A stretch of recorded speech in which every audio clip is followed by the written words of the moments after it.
বড় পর্দায় নাম লেখাতে চলেছেন আরাত্রিকা। এবার অভিনয় করবেন সৃজিত মুখার্জির পরিচালনায়। কোন সিনেমায় দেখা যাবে রায়কে? তাহলে কি বন্ধ হয়ে যাবে মিঠি ঝোড়া, নাকি আনা হবে অন্য কাউকে? জি বাংলা জনপ্রিয় ধারাবাহিক মিঠি ঝোড়াতে বড় দিদির চরিত্রে দেখা যাচ্ছে তাকে।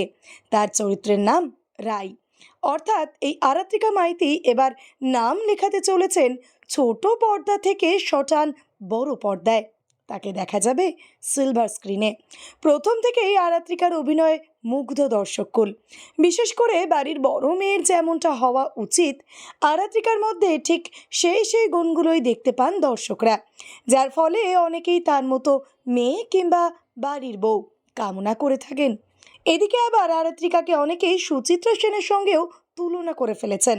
কিছুদিন আগে সোশ্যাল মিডিয়ায় অভিনেত্রী শেয়ার করা এক ছবি দেখে অনেকেই তাকে মহানায়িকার সঙ্গে তুলনা করেছিলেন।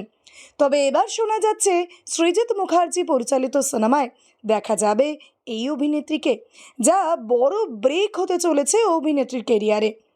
আগামী জুন মাস থেকেই লহ গৌরাঙ্গের নামরে সিনেমার শুটিং পর্ব শুরু হতে চলেছে পরিচালক সৃজিত মুখার্জির হাত ধরে, যেখানে একই ফ্রেমে দেখা যাবে ইন্দ্রনীল সেনগুপ্ত, ঈশা সাহা, পার্ণ মিত্র, শুভশ্রী গাঙ্গুলি, ব্রাত্য বসুর মতো তারকাদের। আবার শোনা গিয়েছে এই সিনেমায় শ্রী চৈতন্য মহাপ্রভুর চরিত্রে দেখা যাবে বাংলা ধারাবাহিকের অত্যন্ত জনপ্রিয় মুখ দিব্যজ্যোতি দত্তকে। আর তার বিপরীতে লক্ষ্মীপ্রিয়ার চরিত্রে প্রথমে নির্বাচন করা হয়েছিল অভিনেত্রী দর্শনা বণিককে।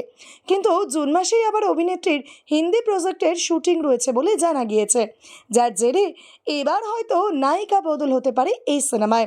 দর্শনার জায়গায় আসতে পারেন আরাত্রিকা মাইতি, সেরকমই কথাবার্তা চলছে। তবে এখনও কিছু চূড়ান্ত হয়নি। এদিকে আবার অভিনেত্রী সৃজিতের সিনেমায় কাজ করবেন কিনা তা নিয়েও কিছু ফাইনাল হয়নি। যদি সব কিছু ঠিক হয়ে যায়, তাহলে দিব্যাজ্যোতি এবং আরাত্রিকার জুটি কতটা দর্শকদের মন ছুঁয়ে যায় সেটাই এখন দেখার। ভিডিওটি ভালো লেগে থাকলে অবশ্যই লাইক, শেয়ার, সাবস্ক্রাইব করবেন আর কমেন্টে অবশ্যই জানাবেন আপনি কোথা থেকে দেখছেন।